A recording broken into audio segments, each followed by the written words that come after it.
Voltamos ao nosso programa Momentos Espirituais, dando continuidade ao estudo da obra Há 2000 anos. No programa anterior, nós acompanhamos a prisão o período que a Lívia e a Ana, junto com quase 200 outros cristãos, se encontravam lá na prisão do circo romano, aguardando as festividades do então imperador Nero, que se daria no dia seguinte. E a Lívia se encontrava lá com a Ana, presa, e lógico que os soldados romanos já haviam detectado que ela era uma patrícia romana, e eles estavam aguardando o melhor momento para a libertação dela. Na conversa que a Lívia estava tendo com a Ana, a Lívia praticamente fez aquilo que hoje nós chamaríamos de tratamento psicológico, né? Ela fez uma catarse avaliando a própria vida, reconhecendo que os 25 últimos anos da existência dela foram anos de amargor, que ela só obteve um pouco de paz graças ao Mestre Jesus e graças à dedicação às orações.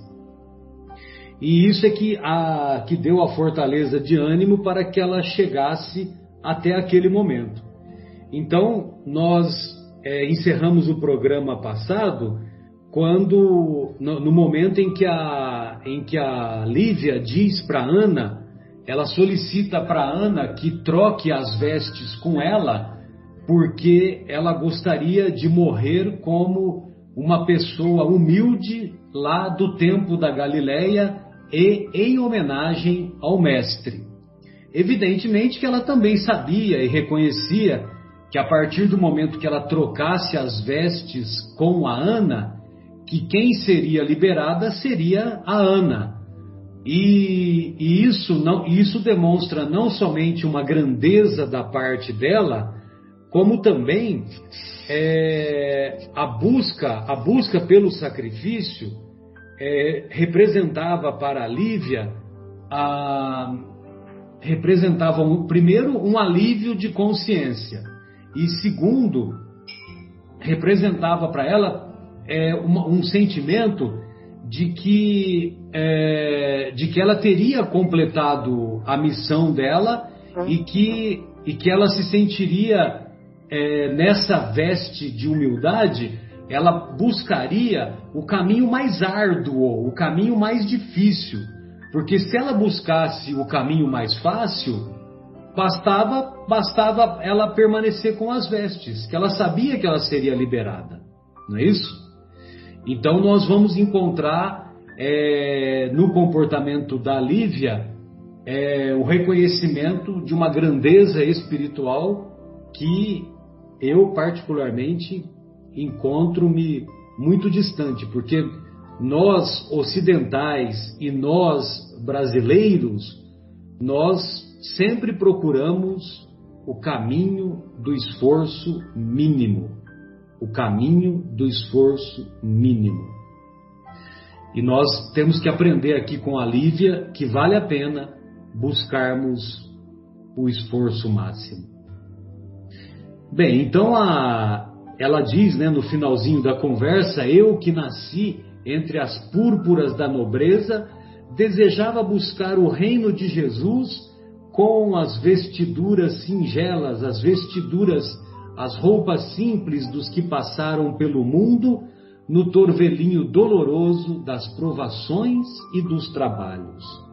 Senhora, obtemperou a serva hesitante, não vaciles se queres proporcionar-me a satisfação verdadeira.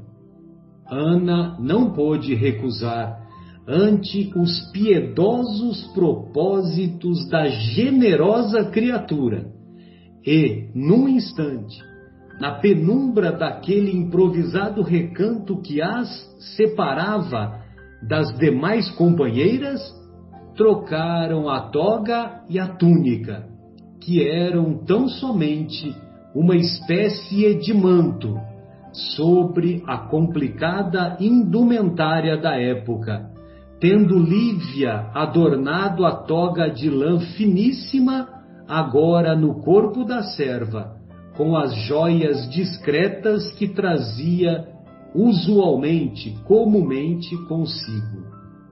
Depois de entregar-lhe 2 anéis preciosos e um gracioso bracelete, apenas um adorno de valor lhe restava.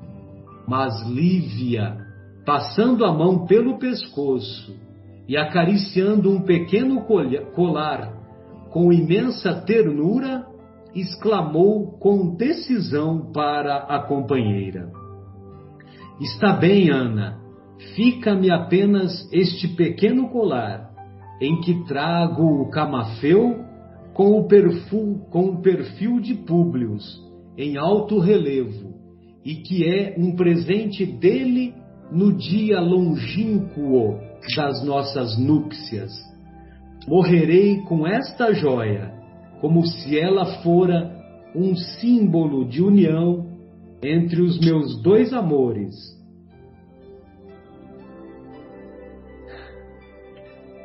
que são meu marido e Jesus Cristo.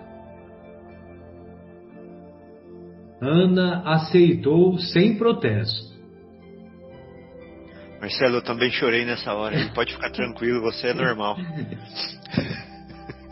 Que grandeza, chorei, até né? fechei a porta aqui para ninguém ver.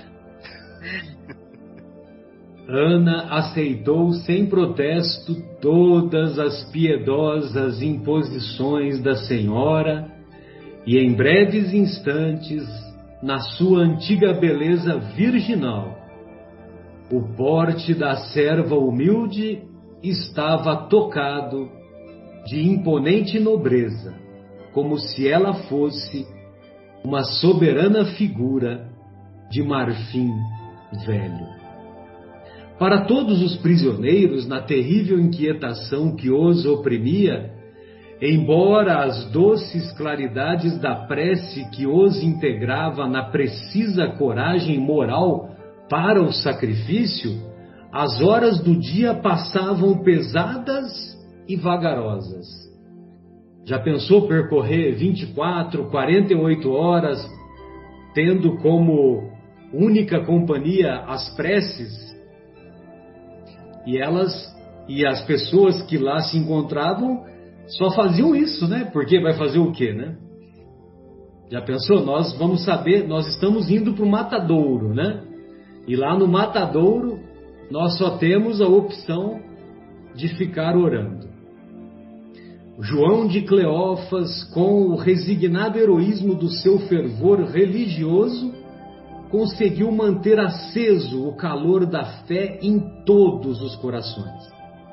Não faltaram os companheiros mais animosos, que na exaltação de sua confiança na providência divina, ensaiaram os próprios cânticos de glória espiritual para o instante supremo do martírio. Agora eu passo para você, Vera. Isso, vamos lá. Tá bom, palácio... você me dá um respiro, então. Muito obrigado. Vamos lá. No Palácio do Aventino, todos os domésticos mais íntimos acreditavam na permanência de Lívia em casa da filha. Mas um pouco antes do meio-dia, Flávia Lentulha veio ter com o pai, a fim de beijá-lo antes do triunfo. Quer dizer, todo mundo pensava que a Lívia estava na casa da filha, que ela sumiu, né? Aí a Flávia chegou para dar um beijo no pai, antes que ele da homenagem dele, né?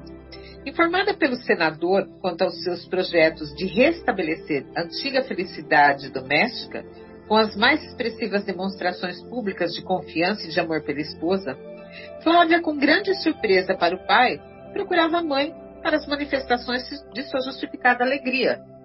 Aí o pessoal começou a não entender nada. Cadê a Lívia, né? Angustiosa interrogação se estampou, desse modo, em todos os semblantes. Depois de 25 anos, era a primeira vez que Lívia e Ana se ausentavam de casa, de um dia para o outro, provocando os mais justificados receios. Quer dizer, ela nunca se ausentou dessa forma, né? E agora perceberam que ela estava ausente só nesse instante que ela não tinha posado em casa, né? O senador sentiu o coração ferido, de presságios angustiosos, mas os escravos já se encontravam preparados para conduzi-lo ao Senado, onde as primeiras cerimônias teriam início depois do meio-dia, com a presença de César. Observando-lhe a aflição e os olhares ansiosos e inquietos, Flávia Lentúlia buscou tranquilizá-lo com estas palavras, que dissimulavam as suas próprias aflições. Vai tranquilo, meu pai.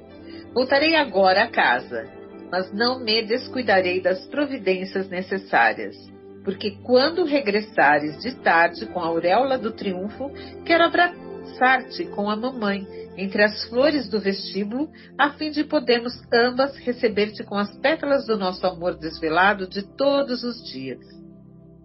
Sim, filha, respondeu o senador com uma sombra de angústia. Permitam os deuses que assim seja, porque as rosas do lar serão para mim as melhores recompensas. Tomando a liteira, saudado por amigos numerosos que o esperavam, Públio Lentulus demandou o Senado, onde multidões entusiásticas esfuziavam de alegria, em sinal de agradecimento pela farta distribuição de trigo com que as autoridades romanas haviam comemorado aquele evento, aplaudindo os homenageados com a gritaria ensurdecedora das grandes manifestações populares. Aqui a gente percebe que é o pão e o circo que eles ofereciam para a população, né? Então, vai Públio, então, lá para receber as suas homenagens, né? Achando que depois voltaria e encontraria a Flávia e a esposa esperando por ele. Agora, acho que é o Akira, não é o Mauro? Akira, né? Da nobre casa política, onde os mais elegantes torneios de oratória foram proferidos para enaltecimento da personalidade do imperador e antecedidos pela figura impressionante do César, que nunca desdenhou o Fausto retumbante, né? Ou seja, ele nunca desprezou essas festas, né? No qual ele sempre era homenageado. Ele era extremamente vaidoso, né? Bastante. E extravagante também, né? Exato. Dos grandes espetáculos. Na sua feição de antigo comediante, dirigiram-se os senadores para o famoso templo de Júpiter, onde os homenageados receberiam a auréola de mirto e rosas, como os triunfadores, obedecendo à inspiração de Sêneca, que tudo envidava por desfazer a penosa impressão do governo cruel do seu ex-discípulo, que, afinal, decretaria também a sua morte no ano de 66. Só um minutinho, Akira. Esse templo de Júpiter, ele era também conhecido como Capitólio. Capitólio, exato. E era o maior templo de Roma. Uhum. E ele, Nero, né? O Nero tinha sido educado por esse Sêneca mesmo, entendeu? O Sêneca, ele era um pensador lá da Grécia, né? Tem vários pensamentos atribuídos a ele, e o Sêneca é que foi o grande instrutor do Nero. Uhum.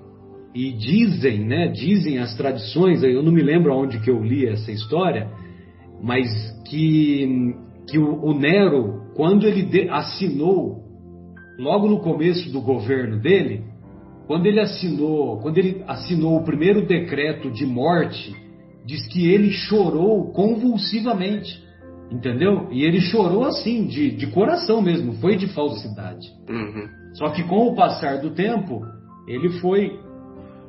a sua personalidade foi se deteriorando, né? Foi se deteriorando a ponto de cometer os maiores absurdos que são atribuídos tanto a ele, quanto a Calígula, quanto a outros imperadores que tiveram um comportamento absolutamente detestável, né? Nem sei se tem algum outro termo que seria pior, né, do que esse. Eu acho que o poder modifica as pessoas, né? E eu acho que foi isso que acabou acontecendo também, né? De certa forma. Então, e o Sêneca, ele parece que ele fazia tudo para diminuir, né, a impressão do governo cruel do seu ex-discípulo. Uhum. E mais tarde, ele mesmo é que decretaria também a sua morte no ano 66, né? 66. Então você imagina, né? Nós estamos em 58. De 58 a 66, quanto sofrimento, né? Verdade. No templo de Júpiter, o grande artista, que era Domício Nero, coroou a fronte de mais de 100 senadores do Império, sob a bênção convencional dos sacerdotes, demorando-se as cerimônias na sua complicada feição religiosa por algumas horas consecutivas. Somente depois das 15 horas saía do templo em direção ao circo máximo o grosso e desmensurado cortejo. A compacta procissão, tocada de aspecto solene, poucas vezes observado em Roma nos séculos posteriores. Dirigiu-se primeiramente ao fórum, atravessando pela massa formidável de povo, com o máximo respeito. Para esclarecimento dos leitores, passemos a dar pálida ideia do maravilhoso cortejo de conformidade com as grandes cerimônias públicas da época. Na frente vai um carro soberba e magnificamente ornamentado, onde se instala molemente o imperador. Seguindo-se-lhe numerosos carros nos quais se aboletam os senadores homenageados, bem como os seus áulicos, ou seja, os seus membros da corte, né, preferidos. Domício Nero, junto de um dos favoritos mais caros, passa o sobranceiro no seu traje vermelho de triunfador, com o luxo espalhafatoso que lhe caracterizava as atitudes. Em seguida, numeroso grupo de jovens de 15 anos passa a cavalo e a pé, escoltando as carruagens de honra e abrindo a marcha. Bom, aqui é o cortejo, né, bem extravagante aí no caso de Nero, né, para mostrar todo o seu poderio, a sua extravagância, né, nesse momento assim de homenagear aí os triunfadores que eram os senadores, né, os mais de 100 senadores, do qual ele gostava muito, né, porque sempre tinham eventos, esses eventos nos circos, né, que principalmente ligadas à morte, né, que é uma coisa que infelizmente na época era comum, né? Era o desfile, vamos dizer assim, o desfile militar da época, né? Regado a sangue no final. Regado a sangue para mostrar, para evidenciar todos os títulos transitórios que eles ostentavam à época, né? Como poderosos da época, né? Sim. Bom, pois, agora é o Mauro, né, Mauro? Agora eu passo para o Mauro, né? Sou eu. Beleza. Então vamos lá. Eu fico imaginando que esse desfile aqui era mais parecido com os desfiles de carnaval, né? Sim. Todo mundo fantasiado, umas plumas. Tinham os soldados lá, eles falam quase nus, que a gente vai ler um pouquinho para frente, né? Então eu acho que começou aí o desfile de carnaval. É possível. Então continuando aqui, né? Passam depois os cocheiros, guiando as bicas, as quadrigas, as séjufes. É isso? Séjufes. Séjufes, isso. É que eu não estou enxergando muito bem aqui, então está complicado. Que eram carros a 2, a 4 e a 6 cavalos, para as loucas emoções das corridas tradicionais. Agora que eu entendi, viu, Mauro, que biga é de bi. Ah, é? Dois. 2 cavalos, É isso 4 aí. cavalos e 6 cavalos. É. O Séjuges, eu só lembro de ter lido quando eu li anteriormente o livro, né? Mas eu não guardei essa expressão também. 6 cavalos. A gente vê naqueles filmes romanos antigos, né? As corridas de biga. E tinha realmente de 4 e de... Eu lembro até de um filme que... Agora eu lembro do filme, mas não lembro o nome. Ben-Hur, A gente vê lá que tem de 4 e tem de 6, né? Eu jamais imaginaria que o de 6 era Séjuges. Enfim. E quase todos eles não faziam curva, viu, Mauro? Não, tombava.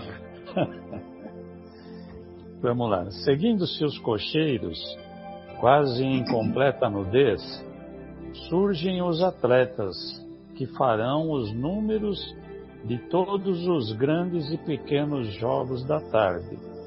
Após eles, vão os 3 coros clássicos de dançarinos, o primeiro constituído por adultos, o segundo dos adolescentes insinuantes e o terceiro por graciosas crianças, todos ostentando a túnica escarlate e apertado com uma cinta de cobre, espada ao lado e lança na mão, salientando-se o capacete de bronze enfeitado de penachos e cocares, que lhes complementavam a indumentária extravagante. Aí eu fico pensando também o seguinte, você vê que eles colocam crianças, colocam jovens, colocam adultos, de certa forma todos estão sendo treinados para dar continuidade naquelas maldades que o Império praticava, né? Qual o objetivo de colocar a criança lá? Acho que já era para educar, se é que a gente pode dizer educar, né? Ou deseducar naquilo que aquelas maldades que eles gostavam de fazer. Esses bailarinos passam seguidos por músicos, exibindo movimentos rítmicos e executando bailados guerreiros, ao som de harpas de marfim, flautas curtas e numerosos alaúdes. Depois dos músicos, qual bando de sinistros histriões, surgem os sátiros e os sirenos, personagens estranhas que apresentavam máscaras horripilantes, cobertos de pelos de bode, sob os quais fazem os gestos mais horrendos, provocando o riso frenético dos espectadores com suas contorções ridículas e estranhas.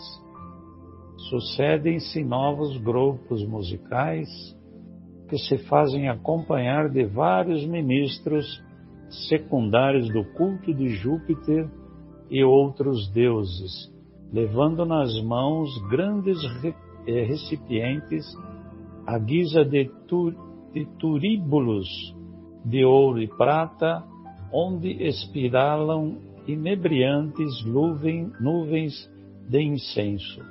Aqui me dá a impressão assim de uma festa macabra, né? Sim.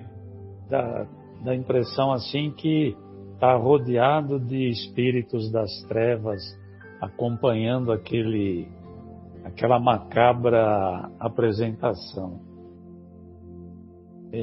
Seguindo os ministros, com adornos de ouro e pedras preciosas, passam as estátuas das numerosas divindades arrancadas por um momento dos seus templos suntuosos e sossegados.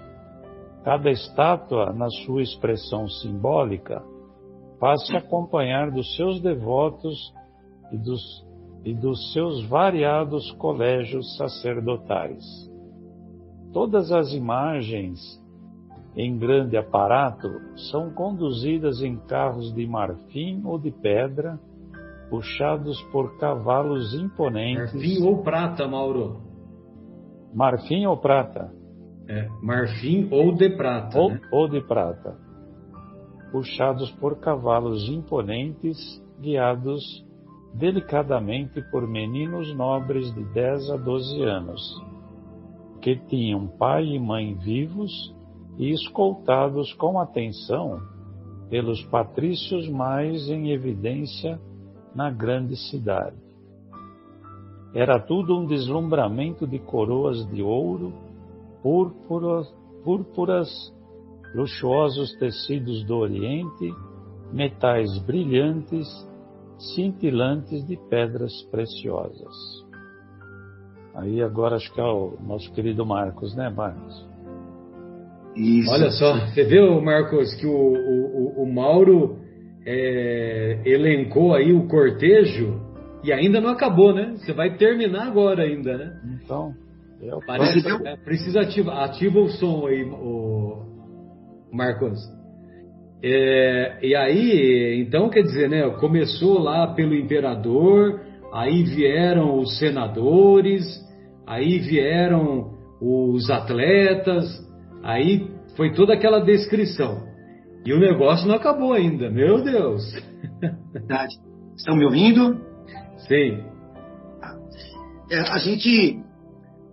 Os detalhes que o Emmanuel nos coloca, né, serviria para qualquer roteirista de filme de época, né, para que ele montasse um figurino, para que ele montasse uma cena. Porque ela é tão cheia de detalhes, né, e são detalhes que a gente não vê passar essas informações pela história. Né? É difícil de se ter esse nível de informação de uma cerimônia como essa. Por quê? Não tem uma tradição, as informações vão se diminuindo, né? Aí cabe aos roteiristas de cinema criarem na sua própria mente como poderia ser uma cena dessa.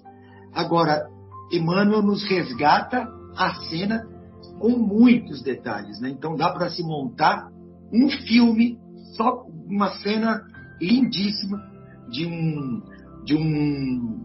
uma festa romana ou de um evento romano de grande porte. Mas vamos lá, dando sequência. Fecha o cortejo a última legião de sacerdotes e ministros do culto, seguindo-lhes a massa interminável do povo anônimo e desconhecido. A gigantesca procissão penetra o grande circo com grande recolhimento, em observância às mais elevadas solenidades. O silêncio é apenas cortado pelas aclamações parciais dos diferentes grupos de cidadãos, quando passa a estátua da divindade que lhes protege as atividades e a profissão na vida comum. Então passavam as estátuas, um grupo que se simpatizava ou que adorava aquele Deus fazia um barulho maior, como uma torcida, né? E assim por diante, iam passando os carros alegóricos, né? E aí iam tendo os aplausos, os gritos dos simpatizantes de cada uma daquelas imagens. Quando passar a comitiva de Vinhedo, aí é a gente que vai bater palma, né? Quando passar a comitiva de Jundiaí, o povo de Jundiaí bate palma. Exato. Depois de um volteio solene pelo interior do circo, como se fosse uma volta olímpica, né? As silenciosas figuras de marfim são depostas na edícula, junto aos cárceres, sob os fulgores radiosos do pavilhão do imperador, e onde se fazem as preces e sacrifícios de nobres e plebeus, enquanto o César e seus áulicos, em companhia dos políticos homenageados naquela tarde, fazem numerosas e extraordinárias libações. Terminadas aquelas cerimônias, desaparece igualmente o silencioso recolhimento das multidões. Começam, então, os jogos sob os olhares ávidos de mais de 300 mil espectadores, que não se circunscrevem às massas compactas, comprimidas nas dimensões grandiosas do luxuoso recinto. É maior que o Maracanã isso aí, Marcos? Caramba, né? Maracanã, em 1950, estava superlotado, eram 200 mil pessoas. Aqui, 300 mil pessoas, imagina. Todas acotoveladas, né? Que coisa, né? Monumentos, né? Monumentos gigantescos da poderosa força construtiva dos romanos. Começam então os jogos, né? Como eu falei, os palácios do Aventino e do Palatino, bem como os elegantes terraços do Célio, servem também de arquibancadas para a numerosa assistência, que não pôde ver de mais perto o formidando espetáculo. Então, não só o recinto estava lotado, os terraços, os telhados, tinha gente para tudo quanto é lado lá para assistir. Era um evento, era um dos principais eventos, né? Ou se não for o principal. Roma diverte-se e todas as suas classes estão deslumbradas. Todas as classes. Isso que é uma coisa interessante, né? Nobres, os que não são, né? Nobres e os pobres, todos se divertem com aquela festa, que está, infelizmente, né? Com a inclusão desses sacrifícios humanos. Então não eram apenas a comitiva do imperador, os romanos e os parentes dele, não. O povo também simples e pobre se divertiam e se divertirão com essa cena, com cenas terríveis que irão acontecer. Era um divertimento para eles. A competição dos carros é o primeiro número a ser apresentado. Mas os aplausos entusiásticos somente se verificam quando morrem na arena os primeiros cocheiros e os primeiros cavalos espatifados. Que coisa, né? Que coisa. Mas, gente, se nós formos analisar hoje também não é muito diferente. Quando você vê dois lutadores no MMA se degladiando, eles estão se degladiando. Quanto mais sangue parece que tem, aquele público que está dentro daquele local vibra, grita, se diverte, e o outro pode ir a óbito, conforme os golpes, né? Então, houve alguma mudança, algum progresso? Houve, mas ainda há muito a ser consertado, viu? Há muito a ser consertado. E numa corrida de automóvel também, né? Todo mundo fica torcendo por uma batida. Todo mundo fica torcendo por uma batida. E é assim, né? É o ser humano. Falho, né? Os jogadores distinguem-se pelas cores da túnica. Há os que vestem vermelho. Há os que se vestem de vermelho, de azul, de branco, de verde, representando vários partidos, enquanto a plateia se reparte em grupos exaltados e enlouquecidos. Nossa, lembra-me alguma coisa também, né? Gritam apaixonadamente os admiradores e os sócios de cada facção, traduzindo a sua alegria e o seu receio, a sua angústia ou a sua impaciência. Ao fim dos primeiros números, verificam-se desoladoras cenas de luta entre os adversários desse ou daquele partido. Olha só, né? O presente, né, de hoje lá atrás. Que no fim dos primeiros números verificam naquele partido no seio da enorme assistência, havendo sérios tumultos imediatamente degenerados em sanha criminosa, de onde são retirados em seguida alguns cadáveres. Deprimente, e Emmanuel nos escreve isso muito bem, com detalhes, o que se passava naquele local.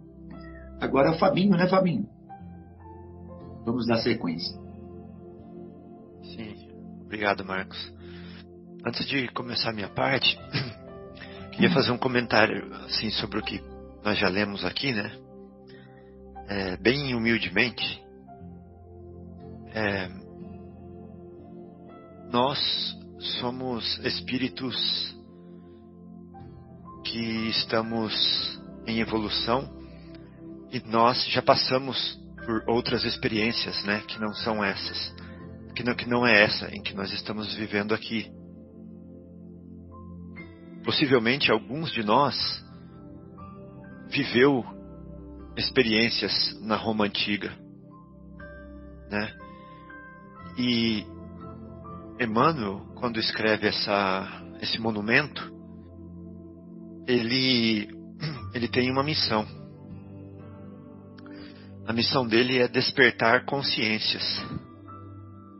E quando ele narra aqui com essa riqueza de detalhes, com esse luxo de detalhes, uma parada dessa, né, com o imperador vagarosamente se mexendo lá na frente, com as túnicas escarlate, né, dos jovens, com cinto de dourado, com os vapores dos recipientes dos sacerdotes. Isso nada mais é, pelo menos para mim, do que um sopro na minha memória. Sabe? Parece que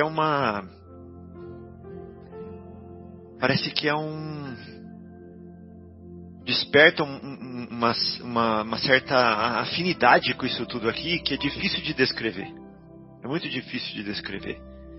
Como se eu me sentisse, de certa forma,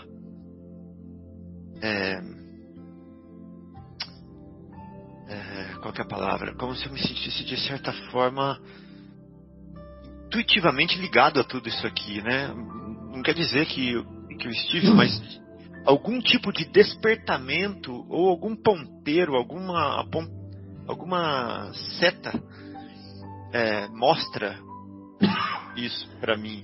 Eu acredito que mostra para vocês também, e eu acredito que esse é o objetivo de Emmanuel, em dar esses detalhes e mostrar o humor não no sentido de engraçado, mas bom humor, mau humor, o humor por trás de tudo isso aí, o intuito por trás disso daí, o erro por trás de tudo isso daí, a ilusão por trás de tudo isso daí, para despertar a nossa consciência, né? Então, nós só podemos agradecer a ele por essa revelação, né? Por essa coisa linda que ele faz aqui, que mesmo que talvez não conscientemente, mas lá no plano do eu profundo mexe com a gente. Mexe muito com a gente no eu profundo, isso aqui tudo. Né?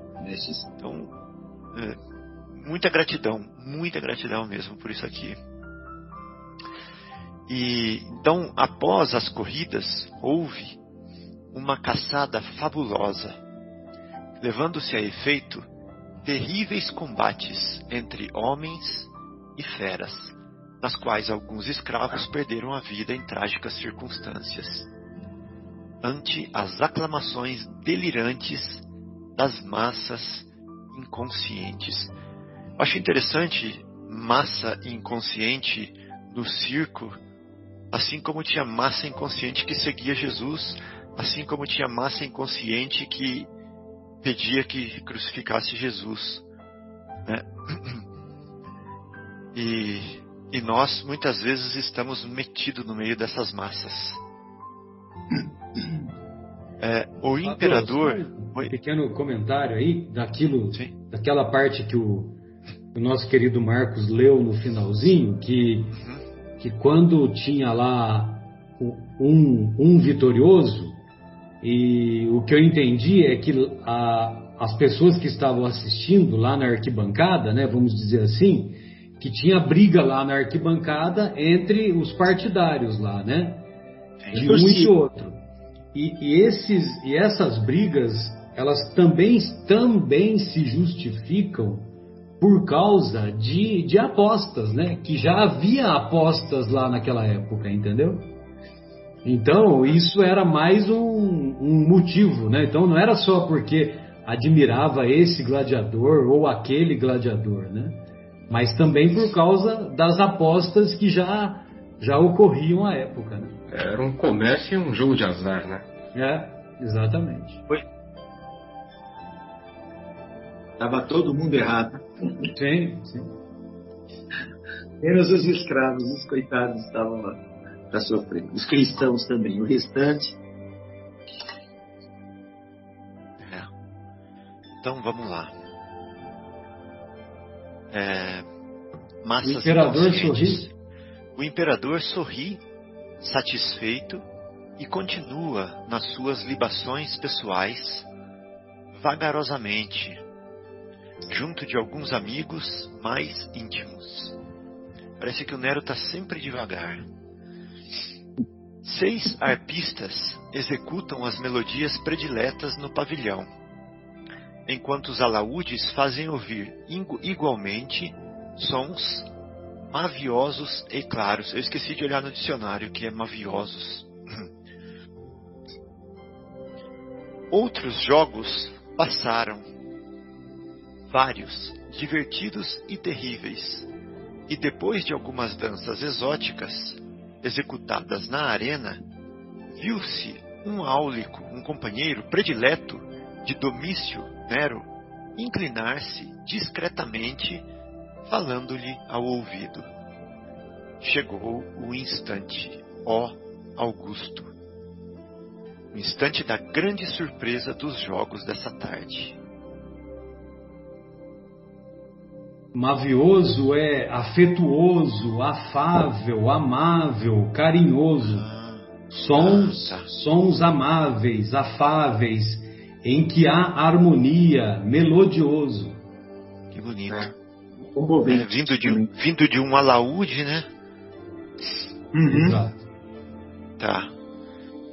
Bom, então chegou o instante, ó Augusto, da grande surpresa dos jogos desta tarde. Aí o Nero pergunta, surpresa para os que estão assistindo, mas o Nero já sabia, né? Entrarão agora os cristãos na arena? E tanto é que ele fala cristãos, ele não fala escravos, mas para o povo é escravos, né? Perguntou o imperador em voz baixa, com o seu impiedoso e frio sorriso. Sim, já foi dada a ordem para que fiquem em liberdade na arena os 20 leões africanos. Tão logo se apresentem em público os condenados. Então primeiro eles vão soltar os condenados e depois os 20 leões africanos. Alguém se lembra quantos condenados eram? Era 200, não? Cerca de 200, é. Tá bom. Aí Nero diz, bela homenagem aos senadores, glosou Nero, sarcasticamente. Meu pai do céu. Esta festividade foi uma feliz lembrança de Sêneca, ao filósofo, né, ao qual nos referimos anteriormente, que tentava mascarar as maldades do império, né, e que tentava dissuadir os imperadores. Não foi só o Nero, foram 2 antes de Nero, foi também o Calígula e o Cláudio. Tentava sempre conduzir os imperadores para o caminho da ética e do bem. Então, esta festividade foi uma feliz lembrança de Sêneca, porque terei oportunidade de mostrar ao Senado que a lei é a força, e toda a força deve estar comigo. Olha só que coisa mais irônica, né? Ou seja, o Sêneca, que era bondoso, queria que nós fizéssemos festividades e comemorações para os representantes do povo, que eram os senadores, né? Então ele vai fazer essa festividade para os representantes do povo, mas eu vou fazer o seguinte, eu vou fazer a festividade e vou mostrar para eles que a força, que a lei, porque eles são da lei, né, os senadores. Aí ele vai falar assim, que a lei é a força e que a força está comigo. Olha só, eu vou mostrar quem manda aqui agora para eles. Então ele está fazendo o que o Sêneca queria que ele fizesse, mas usando isso para fazer o contrário do que o Sêneca queria. É um parágrafo um pouco difícil de entender. A lei é a força e a força está comigo, ou seja, a lei está comigo também. Então, exato, quem manda sou eu, não são os senadores, não é o povo. A lei está comigo. Quem manda sou eu. Bom, poucos minutos faltavam para a apresentação do número surpreendente da tarde, quando Cláudio Varros, eu acredito que é um centurião, alguém da guarda, aconselhava a um dos auxiliares de confiança o seguinte. Aí vem o auxiliar de confiança, que deve ser um guarda. Atom, dizia ele circunspecto, podes providenciar agora a entrada de todos os prisioneiros na arena, mas afasta, com discrição, uma mulher que lá se conserva com a toga do patriciado. Deixa-a por último, expulsando-a em seguida para a rua, porque não desejamos complicações com a sua família. Exatamente como eles tinham planejado na noite anterior, né, em fazer isso. Eles queriam deixá-la presa para que ela não saísse na noite anterior e não atrapalhasse a festa, não atrapalhasse o sacrifício dos escravos se ela fosse contar isso para alguma autoridade romana. Então deixaram-a presa e a soltaram antes para que eles não tivessem complicações. Eu continuo? Sim, né? O soldado fez sinal como quem havia guardado fielmente a ordem recebida, dispondo-se a cumpri-la, e, daí a momentos, um numeroso grupo de cristãos, sob impropérios e apupos são vaias, eu vi no dicionário, dos mais baixos servidores do circo, encaminhava-se impavidamente para o sacrifício. Em primeiro lugar, quem ia? O palestrante, porque o palestrante dá o exemplo, nesse caso aí, né? Em primeiro lugar, ia João de Cleófas, murmurando intimamente a sua derradeira prece. No instante, porém, de se abrir a grande porta, através da qual se ouviam os rugidos ameaçadores das feras esfomeadas, Atom aproximou-se de Ana, que antes era Lívia, né? E, reparando-lhe a toga finíssima, acho que o meu livro deve estar errado, porque fala assim, reparando a toga finíssima de lá. Lã. No meu está com acento, no meu tá com acento agudo.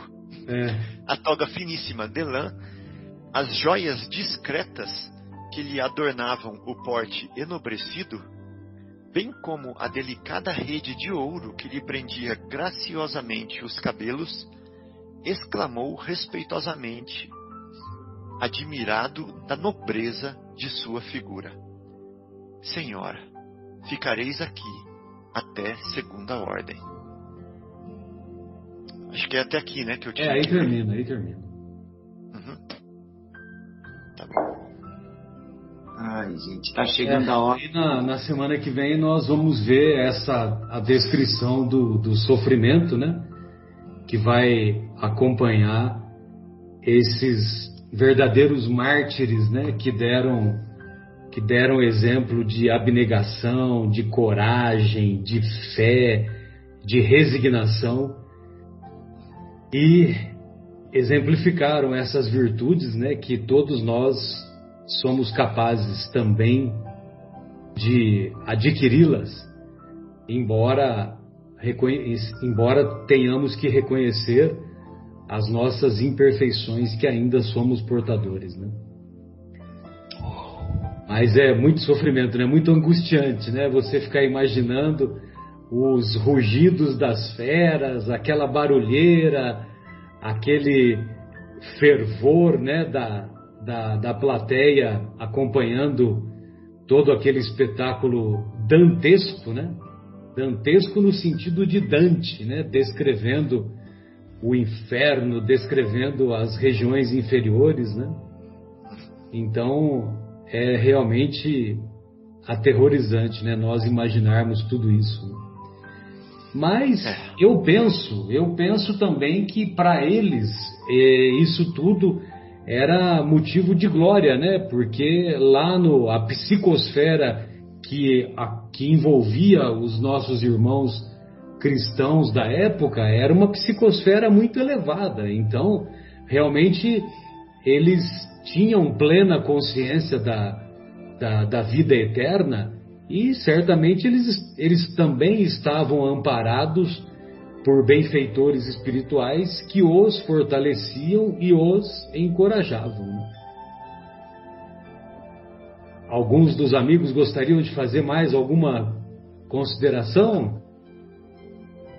Bem, amigos, então encerramos o nosso encontro e na próxima semana retornaremos com a continuidade da descrição desse capítulo tão emocionante, tão doloroso. Um grande abraço a todos e, da nossa parte, tchau.